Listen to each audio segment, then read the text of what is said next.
Well, a showdown between Democrats and Republicans on Beacon Hill. It took days to get the supplemental budget passed. 22 News State House reporter Ellen Fleming explains how we got here. The $3 billion spending bill reached Governor Healey's desk late Monday, but that was only after some serious back and forth between Democratic and Republican leaders.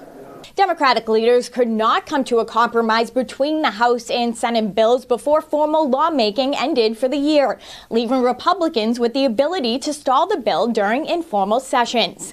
Although Republicans supported many aspects of the bill, like the funding for the more than 90 collective bargaining agreements, which affects thousands of employees in Western Massachusetts, they still wanted a formal session to be called. This is because they wanted members to go on the record supporting the $250 million that is being sent to the emergency shelter crisis in the state, which is supporting thousands of new arrivals.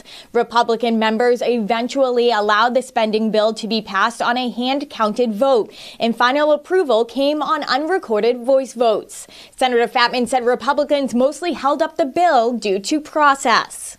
Republicans made the argument after sessions ended November 15th that a $3.1 billion budget bill should not be passed in the middle of the dark with no one knowing about it and no exposure.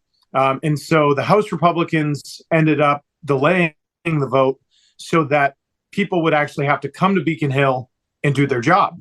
Now, Republicans were able to stall the bill 3 days in a row simply because not enough Democrats showed up to challenge the Republican call for a quorum.